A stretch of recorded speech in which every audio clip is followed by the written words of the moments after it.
Yes, this is Professor Desiree Dubonnet, and yes, that's me back as Bill Nelson lecturing. And today I'm not going to talk about my experience as an electrical engineer, medical doctor, lawyer, and the other things. Today it's homeopathy. The lectures that I did about homeopathy and recreating homeopathy, saving homeopathy, being able to really explain the quantum nature of homeopathy, the taste receptors inside the mouth. They were able to allow for this Art Schultz principle of reversal in some cases and intensification in others.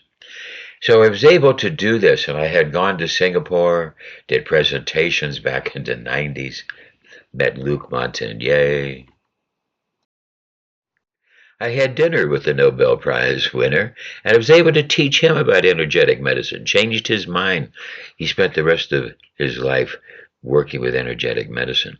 Then took a job teaching at different homeopathy hospitals, energetic hospitals, and at the #1 medical hospital in Budapest, Semmelweis.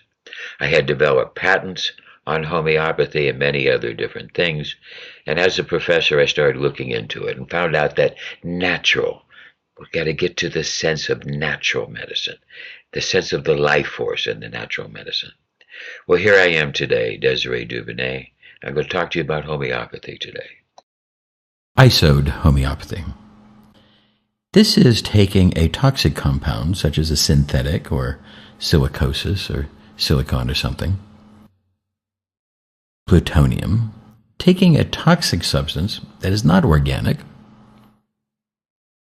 a synthetic such as DDT, or a non-organic substance such as uranium, and then making it into a homeopathic form and seeing how the patient reacts to that compound. There are a host of different types of isodes in the SCIO program that allow us to get a toxicity profile.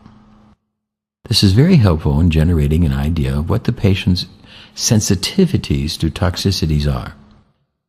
We've found through the literature that patients who are exposed to these type of isode toxic compounds have a greater reactivity to those compounds slightly after the administration. We also find, very interesting, that people can also show us some of the compounds they are most sensitive to. The literature has shown us that we can use the SCIO through the process of transcutaneous voltammetric evoked potential to measure the toxicity reaction of these different items. And this has given us the ability to make a toxicity profile or toxicity sensitivity profile with the help of the SCIO, all through the process of doing electrophysiological reactivity of isode compounds.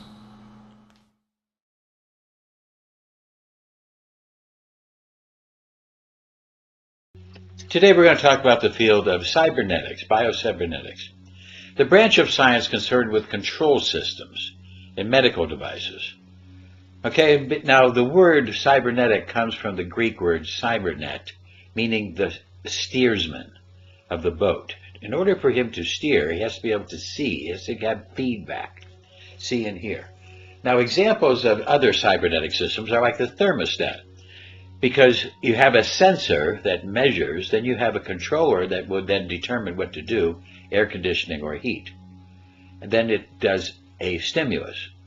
In biostimulation, we talk about the hypothalamus, which is there to regulate thirst, satiation, sexual desire, and many other things. Now, we started out by doing science on this cybernetic loop well over 40 years ago. In traditional medicine, the ECG, EEG, EMG, GSR, and many others are modern medical techniques used to measure the body. Sensors. What if we take these measurements, then have a controller, a computer system to analyze them, and then have a stimulation through other medical systems, traditional medical systems, of TENS, CES, electro wound healing, EWH. What if we put them all together in a cybernetic system where we're going to get sensors, controller, and stimulation and put it all together into a loop. And we call this the EPFX cybernetic loop. Being able to measure the body electric and treat the body electric. Now, as we start to put this all together, I found registration for this back in 1989. And now for a presentation I made back in 1999 as Bill Nelson, before I became Desiree Duvernay. Watch and learn to find out about cybernetic loop theory. Now, we've mentioned the idea of a cybernetic loop. Let's explain a little bit more. Back in 1989, I was able to register the first zeroid system, known as the EPFX device, and this was through the company Eclosion, and I was able to register that with the FDA in America. It was a diagnostic device, capable of measuring different channels, up to 10 different complete channels of changes in the body, and it was diagnostic. In 1990, I was then able to register a different device, known as the SCIO device, with the FDA, and it was therapeutic. It was able to generate different therapies along the idea of TENS, trans-electrical nerval stimulation, TENS, TENS. This was a variation of the Mora device, variation of the Rife device, a variation of the TENS devices, and basically was using a therapeutic mode. Well, in 1991, I had gone to the FDA and now said I wanted to combine. These were both registered devices, and I wanted to combine the two of them in one device and make a device that was capable of diagnosing energetic disturbances in the body, and then one that was able to correct them. A device that might be able to correct brainwave, correct Alzheimer's, correct different things. 1991, the FDA said no. I said, why not? They said they don't have to answer that question.